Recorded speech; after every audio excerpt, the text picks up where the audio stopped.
Bonjour à toutes et à tous et bon réveil matinal avec Free Matin. Le président Patrice Talon rencontre à nouveau les responsables des centrales et confédérations syndicales ce vendredi. La situation des travailleurs de façon générale et celle des aspirants à la fonction enseignante seront au menu des échanges entre le président de la République et les partenaires sociaux au Palais de la Marina ce jour. L'informateur et bien d'autres parutions relayent l'information ce matin et font observer que le chef de l'État est toujours attentif aux difficultés dans tous les secteurs. À l'Assemblée nationale, la loi de finances rectificative gestion 2020 a été adoptée hier. Le ministre de l'économie et des finances, Romuald Wadani, explique dans les colonnes des parutions de ce matin le budget de l'État remanié 2020. Les gros titres dans la presse nationale ce matin, c'est dans un instant dans la une des journaux. Dans le bulletin matinal d'information de ce matin qui sera présenté par Nonsérine Fatoumbi, vous suivrez les impressions de Joachim Adiagbessi au sujet de la décision de l'Office français de protection des réfugiés et apatrides OFPRA qui suspend pour 12 mois le Bénin de la liste des pays d'origine sûrs. À suivre également les mesures prises par le gouvernement lors de son dernier conclave gouvernemental hebdomadaire pour dynamiser davantage la production agricole. L'Union des professionnels des médias du Bénin, UPMB, a organisé hier en collaboration avec l'Union européenne un atelier d'échange avec les professionnels des médias sur l'exercice du métier de journaliste en période de Covid-19. Le compte rendu dans cette matinale. Dans le débat avec Alex Tomé et Claude Alofa, nous parlerons de la rencontre entre le chef de l'État et les syndicats. Nous parlerons également de l'homosexualité qui, selon certaines parutions de ce matin, prend une propension inquiétante au Bénin. En fin d'émission, Atifa Olafa nous rejoindra pour nous révéler les prévisions astrologiques de ce vendredi. Voilà pour le sommet du jour, chers amis internautes. On se retrouve dans un court instant, juste après la pub, pour la présentation de quelques-unes de journaux parus ce jour au Bénin. Chaque enfant qu'on enseigne est un homme qu'on gagne. L'école est le lieu par excellence de l'éducation. Esaü.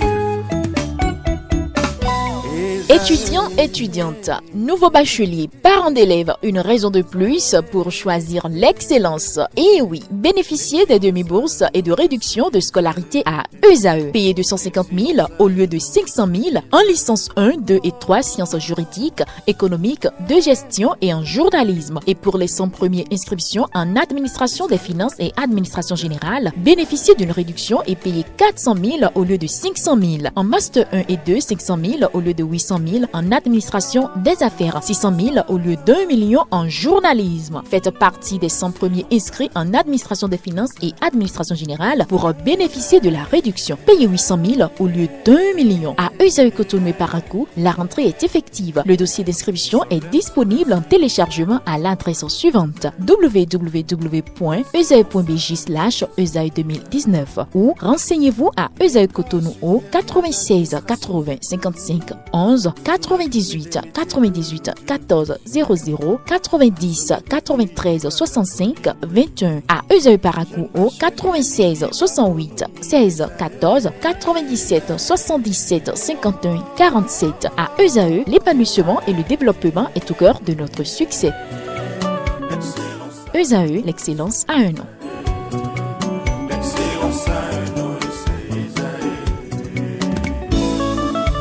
La rumba, c'est la musique des sages. Et Esaü, c'est l'école des sages. Bonjour à nouveau fidèles amis internautes de ESAE TV. Nous démarrons la une des journaux comme il est de coutume tous les matins par la manchette de l'informateur qui titre ce matin « Présidence de la République, Patrice Talon rencontre à nouveau les syndicats des travailleurs. Le chef de l'État toujours attentif aux difficultés dans tous les secteurs ».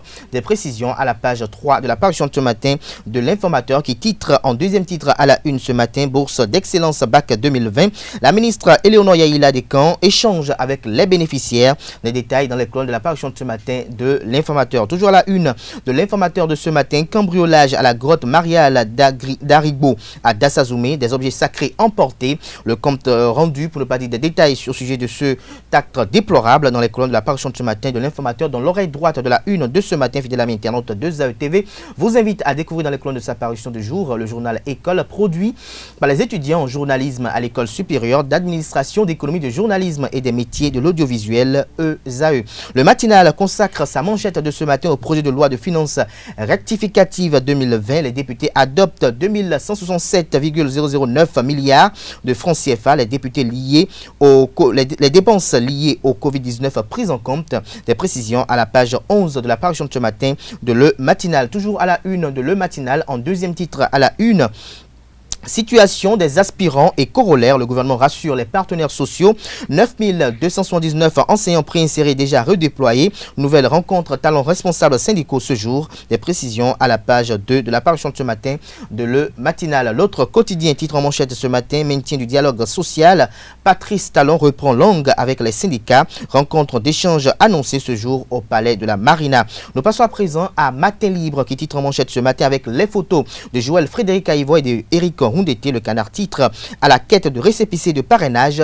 L'opposition se ferait un chemin. L'analyse du confrère vous est publiée à la page 2 de sa parution de ce matin. Toujours à la une de Matin Libre de ce matin, revendication des travailleurs, les syndicalistes à nouveau chez le président Patrice Talon.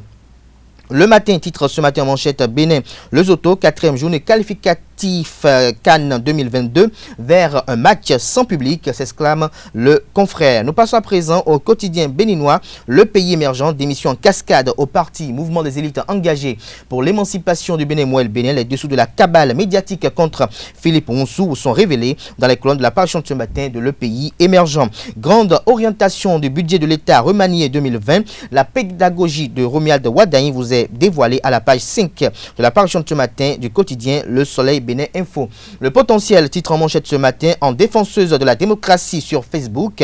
L'honorable Sedami Fagla dans une boue puante de critiques. Des précisions à la page 3 de la parution de ce matin de Le Potentiel qui titre également à la une ce matin. Présentation des orientations du budget de l'État remanié 2020 au Parlement. Romuald Wadain dissipe les inquiétudes des députés. Des précisions à la page 10 de la parution de ce matin de Le Potentiel. Libération nous informe ce matin qu'au sujet des infections au coronavirus, un nouveau cas de décès a été enregistré au Bénin. La dépêche en manchette ce matin parle de nomination de nouvel ambassadeur du Bénin à l'ONU. Un rétropédalage digne de la rupture, titre le confrère. Des détails à la page 3 de sa parution de ce matin. Commission béninoise des droits de l'homme. Des députés prêtent serment ce jour. L'enseigne de la Cour constitutionnelle est affichée en manchette par le quotidien Notre Époque ce matin. Des détails à la page 2 de sa parution de ce matin. Toujours à la une de Notre Époque de ce matin. Démission annoncée à l'Union démocratique pour un Bénin nouveau UDBN. Claudine Afiavi-Prudencio, présidente du dit parti politique, recadre le débat. Des précisions dans les colonnes de sa parution de ce matin. L'affiche du jour affiche en manchette ce matin. Société malgré la discrimination. L'homosexualité gagne du terrain au Bénin. L'enquête du confrère vous est révélée dans les colonnes de sa parution de ce matin. Le Béninois libéré titre en manchette ce matin. Décrispation du climat social au Bénin. Les assurances du ministre d'État chargé du plan de développement Abdel Bieltchane aux aspirants vous sont révélées dans les colonnes de la parution de ce matin de Le Béninois libéré qui titre également à la une ce matin.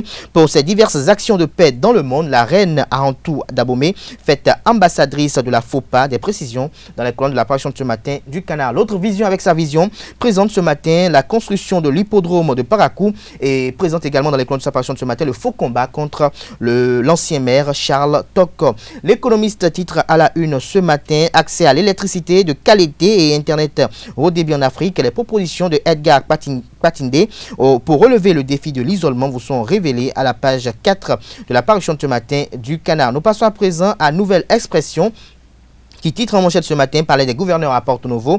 Les grandes orientations du budget de l'État remanié 2020 présentées. Les députés votent un budget de 2167,009 milliards de francs CFA contre 1986,910 milliards de francs CFA. Des précisions à la page 2 de la parution de ce matin du Canard. Nous passons à présent au quotidien Monde 7 Info qui titre à la une ce matin gouvernance au sommet de l'État durant une crise économique mondiale pour la CNDDB Canada. Patrice Talon a le secret. Des précisions sur ce titre dans les colonnes de la parution de ce matin du Canard. Bénin intelligent, titre en manchette ce matin.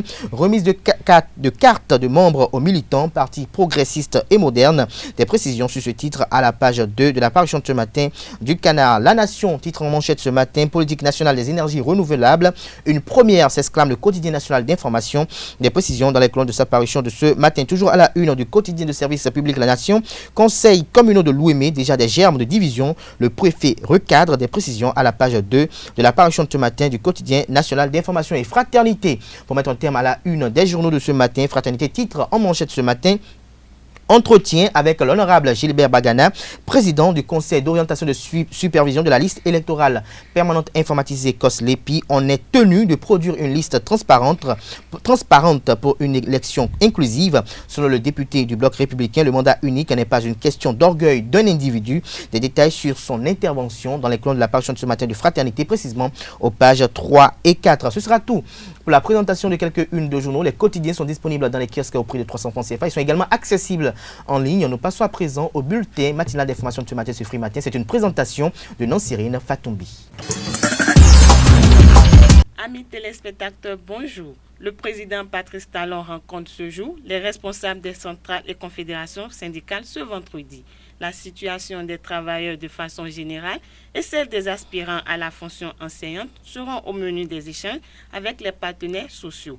Au thème de la rencontre de ce vendredi, de nouvelles résolutions pourraient être prises pour le mieux-être des travailleurs béninois.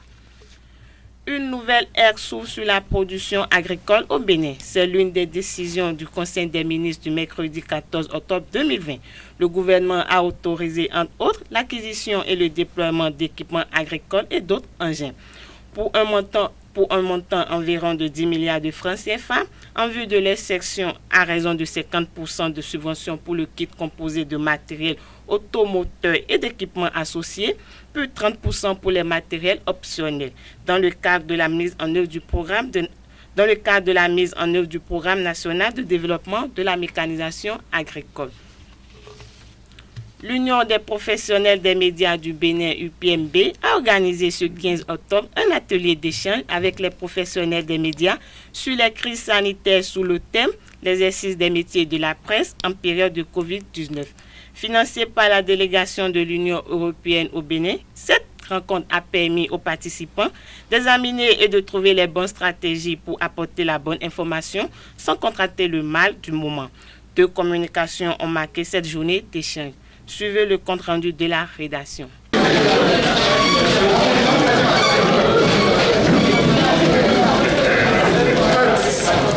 Cette distribution de masques et de gel hydroalcoolique aux professionnels des médias a été le dernier acte de l'atelier d'échange des professionnels des médias sur les crises sanitaires organisé par l'UPMB ce 15 octobre à la Maison des médias Thomas Meillassan de Cotonou. Sous le thème « L'exercice des métiers de la presse en période de Covid-19 », cet atelier est le fruit du partenariat entre l'Union européenne et l'Union des professionnels des médias du Bénin, UPMB.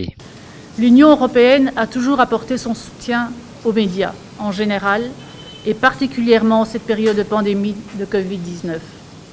Ainsi, depuis le mois d'août dernier, a démarré un projet dénommé Covid-19 Response in Africa Together for Reliable Information, financé par l'Union européenne et porté par des partenaires internationaux tels que Free Press Unlimited, International Media Support, Reporters sans frontières, l'UNESCO et la Fondation Hirondelle. L'objectif du projet est de faciliter la fourniture d'informations fiables et critiques sur le coronavirus qui n'atteignent actuellement pas les populations à risque en Afrique subsaharienne. Pour y parvenir, le projet fournit un soutien aux acteurs des médias qui se retrouvent avec peu de revenus en raison de la pandémie. Les actions prévues permettront à ces acteurs des médias de s'adapter et de survivre à la crise causée par la pandémie, tout en fournissant à leur public les informations pertinentes et vitales sur la pandémie et comment s'en protéger, afin d'atténuer les risques et limiter le nombre de victimes. L'action sera mise en œuvre dans toute l'Afrique subsaharienne. Au Bénin, plus précisément, le projet sera mis en œuvre par la Fédération des radios communautaires et assimilées du Bénin, FERCAP Bénin, un réseau de 39 radios communautaires diffusant dans plus de 20 langues locales. Il consistera en la production et la diffusion de programmes courts et de tables rondes liés à la crise du coronavirus. L'Union des professionnels des médias du Bénin apprécie l'œuvre et souhaite qu'elle se répète. Et des échanges aujourd'hui, il y a différents aspects qui sont sortis qui peuvent faire objet encore de pareilles occasions d'échanges entre nous. C'était important pour nous au niveau de l'Union, en dehors des différentes actions que nous avons organisées jusque-là, dans le cadre de la pandémie, de pouvoir nous retrouver et d'échanger. Parce que c'est la première fois que nous retrouvons comme ça pour échanger autour de Covid-19 et l'exercice de notre métier au quotidien. On a eu à sensibiliser, on a eu à faire des dons de masques, de dispositifs de lavage de mains dans les rédactions, sensibiliser sur les fausses nouvelles, les fake news, éviter que les acteurs des médias soient des acteurs de relais de ces fausses informations-là, et qu'en période de pandémie, éviter l'infodémie. Voilà. Les participants sont sortis aguerris de cet atelier pour mieux informer les populations. La décision de l'Office français de protection des réfugiés et apatrides, l'OFPRA, qui suspend l'inscription du Bénin sur la liste des pays d'origine, continue de faire La décision de l'Office français des réfugiés et apatrides OFPRA plutôt, qui suspend le Bénin de la liste. La décision de l'Office français de protection des réfugiés et apatrides, OFPRA, qui suspend l'inscription du Bénin sur la liste des pays d'origine sûre, continue de faire couler beaucoup d'encre et de salive. Plusieurs voix s'élèvent dans le rang des Béninois de la diaspora française pour exposer les dessous de cette décision active à connotation politique. ESAE TV s'est rapproché de Joachim Adiagbessi, chargé de mission du président de la République dans les unités présidentielles de suivi, afin de recueillir pour vous son appréciation de cette décision.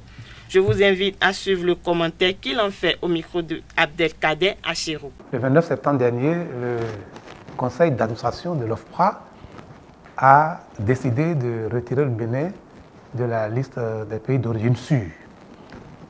Au fond, cette décision, déjà depuis l'année dernière, et ça s'annonçait dans la mesure où les défenseurs des migrants avaient demandé à cet office de retirer certains pays, dont le Bénin, de la liste.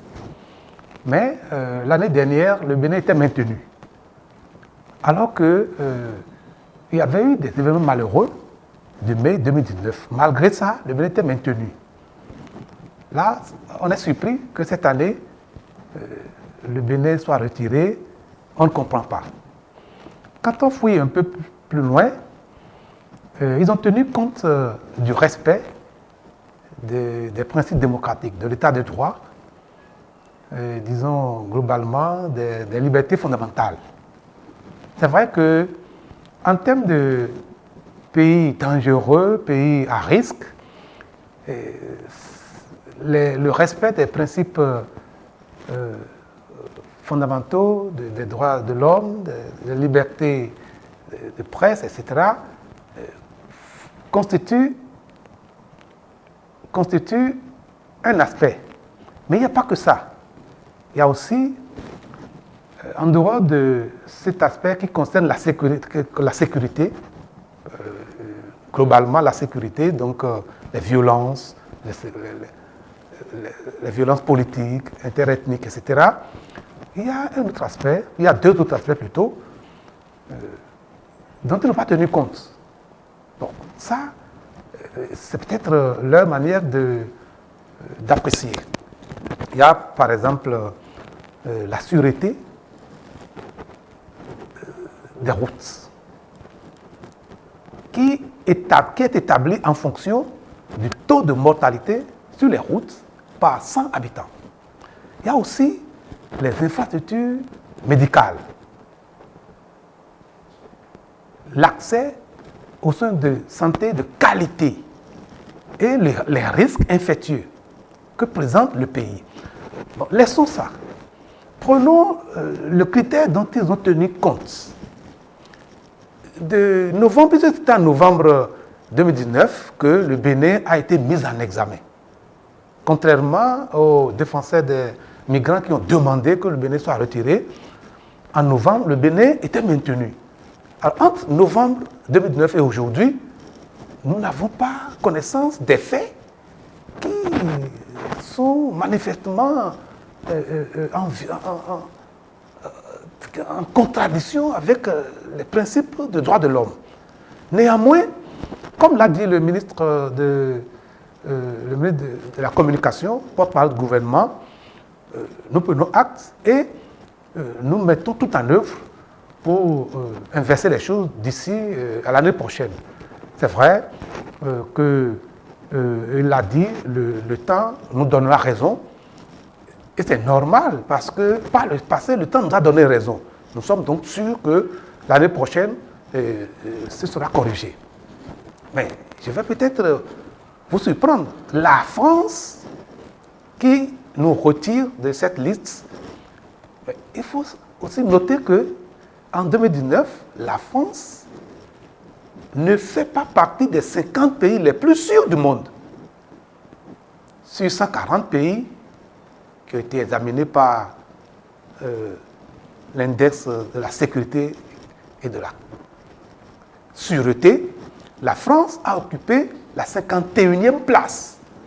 Mais malgré ça, la France est le deuxième pays en termes de compétitivité touristique. Alors, je ne sais pas si vous percevez ce que je veux dire.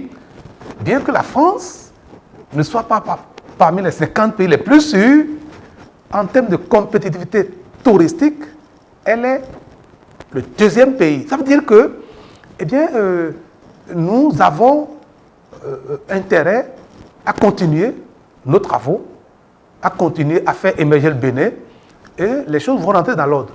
Pour finir dans le domaine sportif, Esaïe Football Club entame le dimanche prochain les préparatifs de la saison 2020-2021, notamment sa deuxième participation consécutive à la Coupe de la Confédération Total CAF.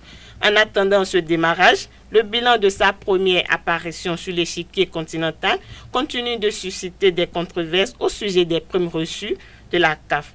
Le directeur sportif Quentin Didavi donne des détails au sujet des supposés 166 millions de francs CFA que le club aurait reçus.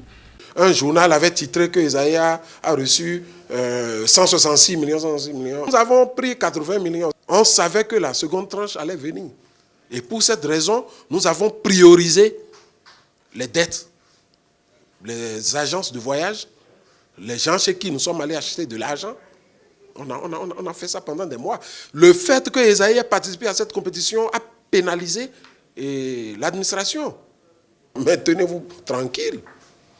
Pour les productions de matchs, la CAF nous a pénalisé 20 millions par match joué à Port-Nouveau.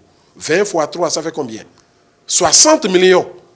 On nous a défalqué pour les 3 matchs réalisés à Port-Nouveau, où la CAF même envoyait des gens de l'extérieur. Ils nous ont facturé 60 millions pour ces 3 matchs.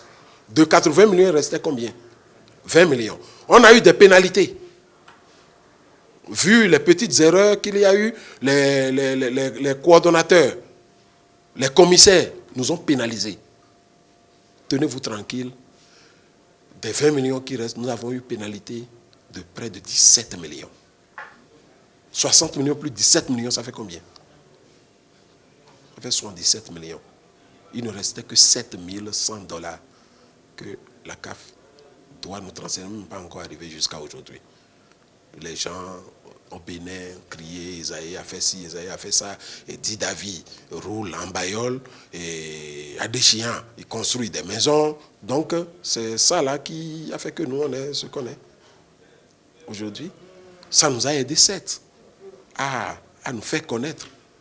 Mais je n'ai pas pris le moindre copec dans cet argent. Vous pouvez demander au fondé qui a géré. C'est le moment de vous le dire parce que les gens racontent leur vie, ils ne maîtrisent rien. Partout où tu passes en ville, on te dit, voilà, au lieu d'aller dans Soukoué, nous villes, c'est dommage. Il était au micro de Larios Agdiagbenon. C'était tout pour le bulletin d'information nationale. Merci de nous avoir suivis. Merci à vous, Nassirine Fatoumi, pour la présentation de ce bulletin matinal d'information. On retrouve à 19h Billy Laibi pour la grande édition du journal télévisé sur Esaïe TV. Place à présent au débat sur Free Matin. Le débat sur Free Matin, Kaleski Tomé, Claude Alofa, bonjour à vous. Bonjour. Claude Alofa, merci de nous être venus. Merci. Alors, Kaleski Tomé, le président Patrice Talon rencontre ce jour au Palais de la Marina les responsables des centrales et confédérations syndicales. Dites-nous, quelles sont les espérances cette fois-ci? Les espérances, c'est qu'ils puissent quand même s'entendre sur quelque chose que les travailleurs vont accepter. Et si je parle des travailleurs, je regarde d'abord du côté de ces aspirants qui désormais ont été de 30 heures de cours par semaine. Une décision quand même qui n'est pas forcément la bienvenue, une décision qui est contestée par d'autres pour diverses raisons. Et je pense que c'est pour cette raison que les aspirants quand même souhaitaient négocier. Ils étaient à la recherche d'une rencontre avec le ministre avant la première rencontre avec le chef de l'État. Il y a une seconde rencontre aujourd'hui. C'est vrai qu'au sortir de la première rencontre, il n'y a pas eu grand changement. Les 30 ans étaient maintenus et le chef de l'État souhaitait qu'on puisse examiner toute la situation pour voir ce qui était possible. Mais moi, avant tout ça, j'ai estimé que les 30 heures, c'était juste une façon de mettre la barre très haute avant de négocier avec les enseignants. Je suis convaincu d'une chose, ils ne reviendront pas à 20 ou à 22 heures, ils auront forcément un peu plus. Donc les 30 heures, c'était juste, je ne sais pas, un argument de négociation, et je crois que finalement ça va s'harmoniser quelque part et les enseignants vont pouvoir accepter, l'année pourra vraiment prendre son envol. C'est ce que nous espérons, et il n'y a pas que les enseignants qui seront là aujourd'hui, donc il y a forcément quelques petites difficultés, et j'estime, et sinon j'espère qu'aujourd'hui les deux parties vont pouvoir s'entendre pour que nous puissions continuer de voir les fonctionnaires béninois vaquer à leurs occupations sans laisser les gens mourir dans les hôpitaux. En fait, pour que tous ces mouvements dont nous avons souffert pendant des dizaines d'années puissent quand même cesser, pour l'amour de la patrie. Le Bénin est unique, il est pour nous tous, qu'on soit fonctionnaire ou pas. Nous avons besoin que le Bénin se porte bien.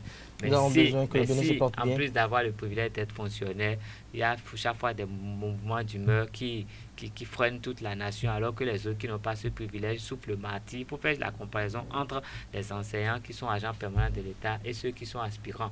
Ils ne sont pas plus diplômés, ils ne sont pas plus expérimentés que tous ceux qui sont aujourd'hui dans ce rang, mais leurs conditions sont incomparables. Donc, par amour de la patrie, par un peu d'amour pour l'autre, on peut essayer de revoir un peu ce qui peut être fait pour le mieux-être commun. Pour le mieux-être commun. Alors, Claude Alpha, le président Talon rencontre à nouveau les partenaires sociaux ce jour au Palais de la Marina. Est-ce que nous avons des attentes que nous devons avoir? Oui, on va espérer qu'avec cette rencontre et au moment où le budget général de l'État pour l'exercice 2021 est transmis à l'Assemblée nationale, une de telles causeries avec les centrales syndicales aiderait à harmoniser les points de vue, à corriger ce qui peut l'être encore au niveau donc de l'Assemblée, parce que le budget n'est pas encore voté.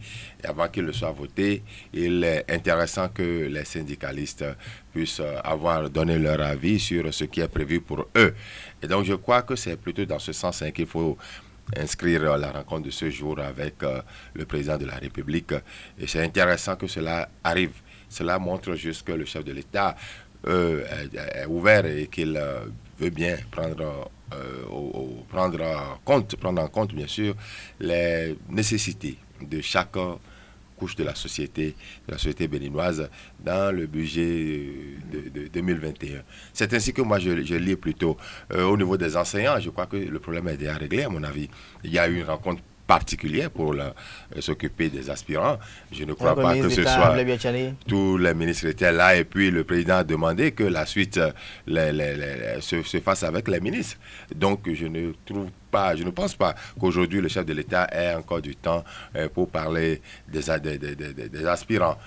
Mais je pense que c'est le budget général de l'État et puis tout ce qui va... Avec la situation des travailleurs. Nous allons suivre ça de très près sur Réseau TV dans la grande édition du journal télévisé qui vous sera présenté par Billy Laibi. Vous aurez à suivre le compte rendu détaillé de cette rencontre quand même de haute portée politique. Alors, Kaleski Tomé, nous parlons ce matin de l'homosexualité. L'homosexualité pour vous, c'est quoi? Qu'est-ce que vous en pensez? Et avez-vous une fois côtoyé un homosexuel? L'homosexualité, c'est une question de société, une question vraiment embarrassante, parce que pour ce que moi je sache, l'homosexualité, je relis cela à Sodome et Gomorrhe, parce que dans la Bible. Dans la Bible, dans Genèse, parce que quand on parle de sodomie, l'homosexualité, c'est d'abord là, et la sodomie pour moi, c'est, je ne sais pas comment dire, mais c'est interdit par la Bible. C'est attirer le malheur, c'est vouloir que le feu tombe sur une ville. c'est vouloir l'extermination, décider, s'offrir en l'Holocauste pour être exterminé que de s'adonner à cette pratique. C'est mon point de vue personnel. C'est très religieux, je suis religieux. Je ne suis pas religieux, mais je crois en Dieu et je crois en toutes les prescriptions divines. Et pour moi, un être qui se réclame de Dieu, qui respecte la loi divine et qui respecte Dieu ne peut pas s'adonner à cela. Qui respecte Dieu et les lois divines ne peut pas être homosexuel. Ne peut pas devenir homosexuel. Alors, Claude Alofa, est-ce que vous pensez que l'homosexualité est une bonne pratique? Est-ce qu'il faut promouvoir l'homosexualité également en Afrique, comme cela se fait un peu dans les pays occidentaux? Bon, est-ce que l'homosexualité n'a pas été promue quelque part? C'est juste il y a des lois pour quand même réconforter la pratique. Il ne faut pas oublier que lorsque vous prenez une décision générale, et tout le monde cherche à en tirer profit. Les droits de l'homme, ça arrange tout le monde, mais les droits de l'homme interdisent certaines pratiques. Et donc, par rapport à cela, les droits de l'homme demandent que tout le monde ait le même droit, que chacun soit libre d'assumer et d'assurer donc ses plaisirs et ses désirs. Et donc, par rapport à cela, les gouvernants sont obligés, presque obligés de pouvoir dire oui, allez-y, si vous voulez. Mais ce n'est pas d'une promotion parce que cela est contre nature. Il faut reconnaître que ce n'est pas dans la nature des choses, des êtres vivants, que le mâle s'accouple au mâle et que la femelle s'accouple à la femelle. Ce n'est pas dans l'ordre normal des choses. En plus de ce que divinement, ce n'est pas autorisé. Je ne crois même pas que les lois spirituelles, je n'en connais pas beaucoup, les lois spirituelles, même dans les sectes et autres, admettent cela. Ce sont pour moi des déviances et c'est comme des maladies qui peuvent arriver. Des maladies comme le palu, c'est ça? Pas forcément comme le palu, parce que c'est psychologique ici. Oui, voilà, des appareils pareils. On n'est pas en train de les juger, on est en train de montrer seulement que c'est des problèmes. Et c'est des êtres humains comme nous qui n'ont pas demandé à naître. C'est un peu comme ceux-là qui ont de ces incapacités au niveau du sexe et puis se tournent vers un peu... c'est une solution pour certaines personnes. Donc, on ne peut pas les juger parce que ils n'ont pas choisi la manière de naître. Et donc, pour ceux-là, je me dis, la société doit forcément... C'est une incapacité de la société. La société n'a pas de solution aux problèmes qu'elle se crée. Parce qu'on n'était pas à ce nombre-là dans le monde entier. Au début, il y a 50 ans, ce n'était pas cela. Ça progresse. Parce que la société ne trouve pas les bons moyens. Parce qu'il y a la législation qui réconforte cela. Non, pas forcément. C'est un peu comme si vous disiez que les gens avaient les gemmes, les gens voulaient, mais ils avaient peur. Non, ce n'est pas cela. C'est qu'ils se retrouvent dans des situations où peut-être ils sont parfois obligés, ou parce que c'est peut-être ils sont malades. Parce que quand vous dites qu'au Bénin, par exemple, ça avance, je crois que c'est ce que certains titrent, et c'est réel. Au niveau de la jeunesse. Vous en avez vu, vous en avez côtoyé? Oui, j'en ai déjà côtoyé. Êtes-vous déjà resté dans une même salle que des homosexuels? Oh oui, dans plusieurs fois. Peut-être, c'est parce que moi j'ai fait le choix, je connais, non. Mais dites-moi, quels sont les sentiments qui vous ont animé ce jour-là? Non, c'est plutôt... à côté d'homosexuels. Est-ce que vous étiez dans un état d'esprit d'insécurité, par exemple? Non, pas du tout. Je me sentais plutôt un peu gêné pour eux. Je savais que c'est des gens qui ne sont obligés de se défendre. Ils sont arrivés à une étape. Ça ne vous gênait pas? Non, pas du tout, parce que c'est des humains. Et je me dis, ils sont obligés de se défendre. Et dans leur défense, ils utilisent les armes que la société a déjà disposées pour eux, les droits de l'homme. Donc, quelque part... Donc, pour vous, ça ne vous gêne pas en tant que tel d'être à côté d'un homosexuel. Mais Kales Kitoumé, est-ce que vous avez une fois été dans la même salle, dans la même pièce que des homosexuels? Et si oui, est-ce que vous vous êtes retrouvé dans une situation d'inconfort ou dans une posture d'insécurité? Bon, pas d'insécurité, mais d'inconfort forcément. Et je me rappelle ce jour-là... Pourquoi vous n'étiez pas dans une posture d'insécurité? Parce que je suis sûr de moi. Ils apprécient les lèvres des hommes. Je suis sûr de moi. Les fesses des hommes. Non, je suis très sûr de moi. Ils peuvent vous convaincre? Non, mais ce n'est pas possible, quelle que soit la situation. Avec moi, ce n'est pas possible. Parce que pour moi, ça n'existe même pas. Pour moi, mais ça existe. Je ne veux pas sortir des mots qui vont choquer, mais pour moi, il vaut mieux oublier quoi. Oublier et cette pratique et ceux qui s'adonnent à cette pratique. Mais si vous tapotez un peu les fesses, par exemple... Je sais comment répondre. J'ai quelques bras et j'ai quelques muscles là-dessus aussi qui peuvent vous permettre de donner la réaction qu'il faut quand il le faut. Vous savez, quand vous touchez mal une femme et qu'elle vous donne une de ces claques-là, vous ne recommencerez plus jamais. Et je crois que mes mais claques peuvent être plus. Elle peut donner une violentes. claque et après accepter. Donc, vous pouvez donner une claque ou un coup de poing. De toute et après... façon, vous pouvez imaginer tout ce que vous voulez, mais pour moi, dans ma tête, ça ne passe pas. Ça ne passe pas. Ça coince. Mais qu'est-ce qui peut conduire à l'homosexualité, Karel, si tu es un peu plus sérieux? C'est un désordre mental, à mon avis. C'est ça, là. C'est un désordre mental. Parce que si tout est au point mentalement, là, je ne sais pas comment un chien peut coucher avec un chien. Laisser 2 chiens dans la salle pendant 1000 ans, ils ne vont jamais coucher ensemble. Et donc, il faut avoir perdu quelque chose pour essayer de le faire. Parce qu'il y a ça des deux côtés aussi. Il y a des femmes aussi qui, dans le lesbianisme, qui s'embrassent, qui, bon, je ne veux pas... Mais vous savez comment ils se définissent? Ils ont des lettres. Hein. On dit LGBTQI. Donc, il y a les autres dedans. Donc, même coucher avec un chien... LGBTQI et puis autres. Okay. Donc, tout ce qu'on met dedans... Vous l'avez vraiment côtoyé? Non, mais j'ai participé à leur conférence et je dois rappeler qu'ils ont cette malice-là de conduire les gens dans leurs activités sans jamais les prévenir. C'est sur les lieux que vous découvrez un peu. Parce que je me rappelle le roi de Tango, d'un lieu qui était venu même donner une communication à l'une de leurs conférences. Et c'est pendant que nous faisions l'interview qu'il s'est rendu compte qu'on parlait d'homosexualité. Il a dit, mais ces gens-là, on doit les tuer, on doit les brûler. Ils n'ont pas le droit de vivre. Et donc, si, après avoir suivi son discours, quand il faisait sa communication, et après l'avoir suivi, après qu'il se soit rendu de ce que c'est, je me suis rendu compte que, vous savez, si le son, là, ils n'ont qu'à l'être dans leur milieu et dire aux gens avant d'entrer dans la salle, n'entre ici que les homosexuels, n'entre ici que les gens qui sont dans les déviances sexuelles, n'entre ici. Parce que quand ils présentent les choses, souvent ils parlent de paix. Souvent ils parlent de paix, ils parlent d'amour. C'est des trucs auxquels... Oui, mais eux trouvent le plaisir dedans, Karel Skitobé. C'est en vous voyant, vous faites ce trouve le plaisir. Si on va à un match de football, on sait que dans l'enceinte là, dans ce centre-là, ne viennent que les gens qui aiment le football, qui veulent suivre un match de football.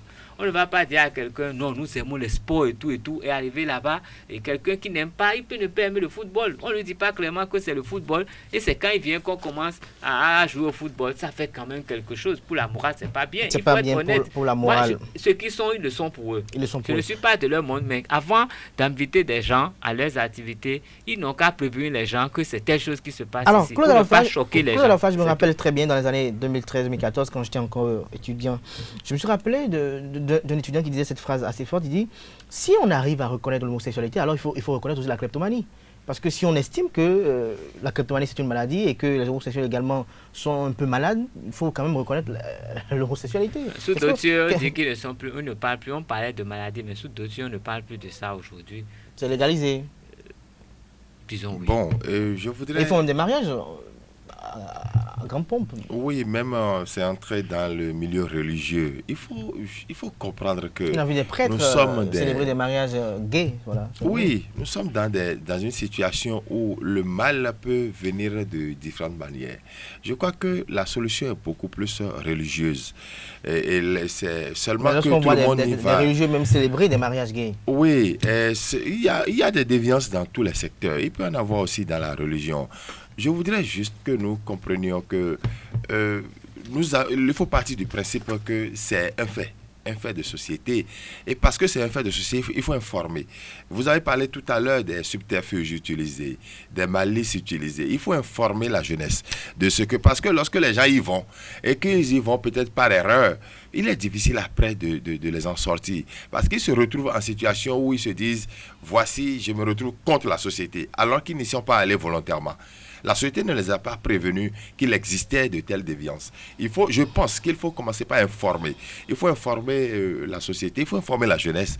Et, bon, l'État doit pouvoir prendre une décision dans ce sens parce que quand on laisse faire, le fait se généralise. Et quand il finit de se généraliser, on n'a plus rien d'autre à faire que de prendre la loi.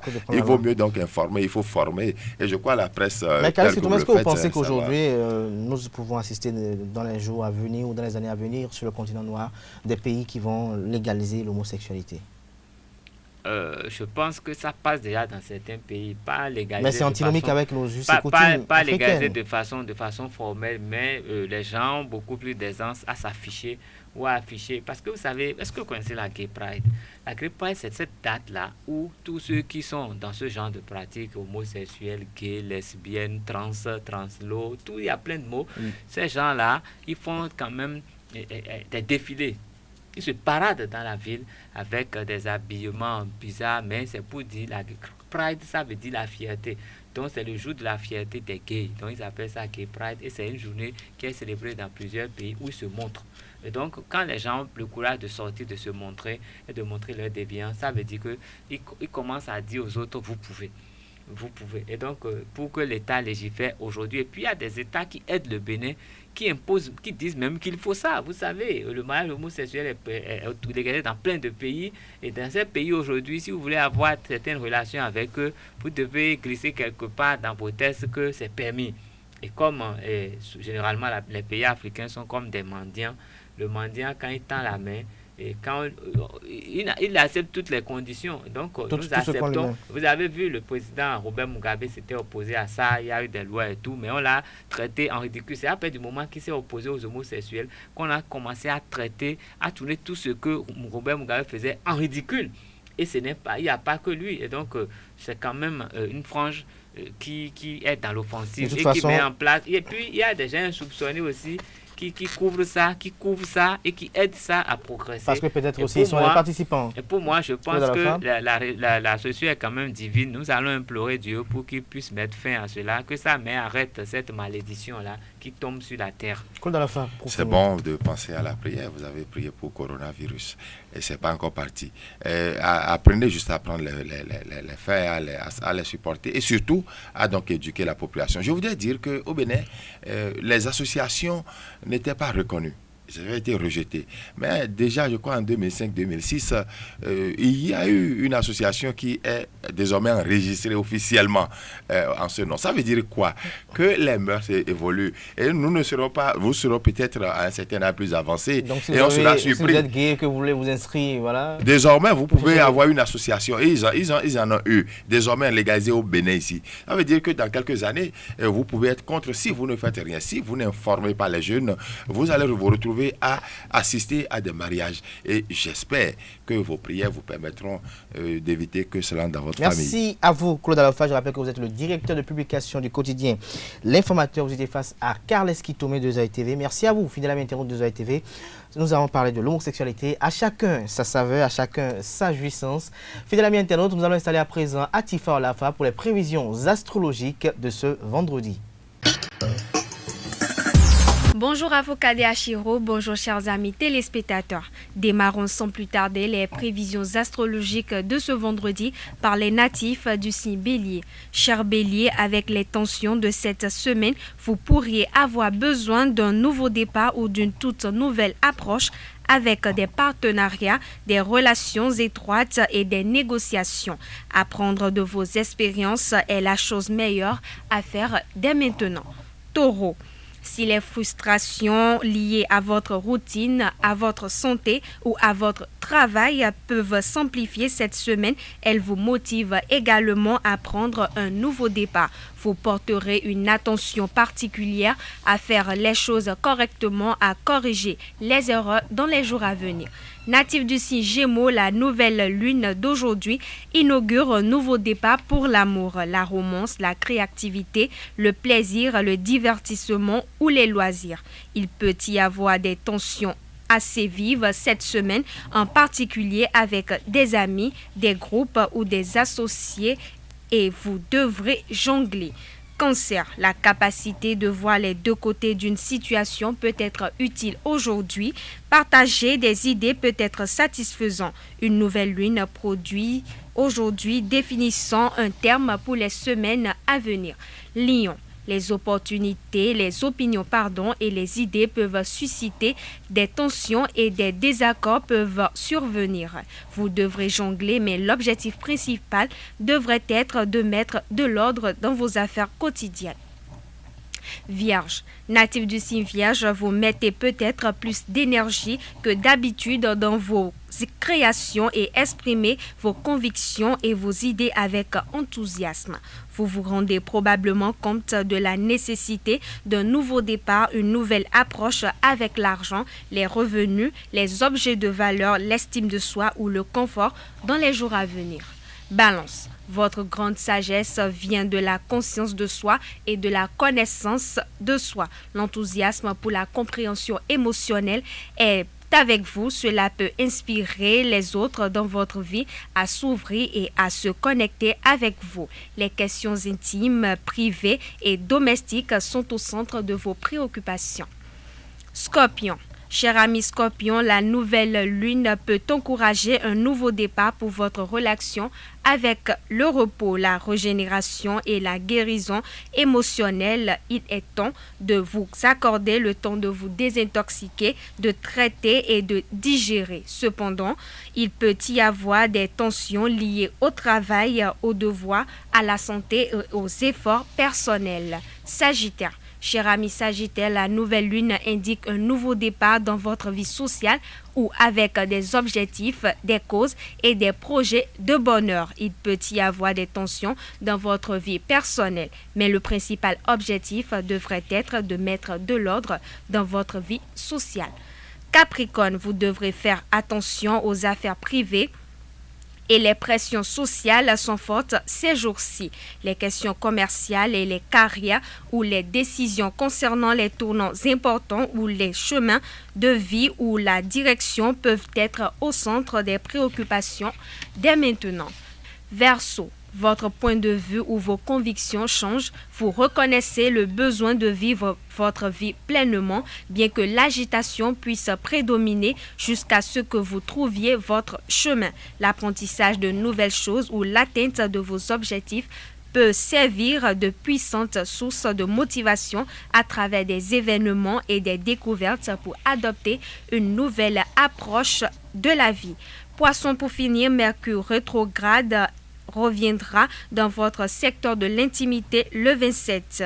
Et si les problèmes réapparaissent, il est temps de les aborder un peu différemment, peut-être en voyant les choses plus détaillées ou en prenant du recul. Aujourd'hui, vous pourrez ressentir un profond désir d'aller au fond des choses ou d'avoir une meilleure compréhension de soi. Et c'est ainsi que nous mettons fin aux prévisions astrologiques de ce vendredi. Merci pour votre attention et à très bientôt. Merci à Tifa Olafa pour la présentation de l'horoscope du jour, fidèle à internaute. Ainsi prend fin Free Matin ce matin. Merci pour l'attention. On se retrouve demain matin pour Info Hebdo. Portez-vous bien et passez un excellent week-end en compagnie de nos programmes télé sur EZTV.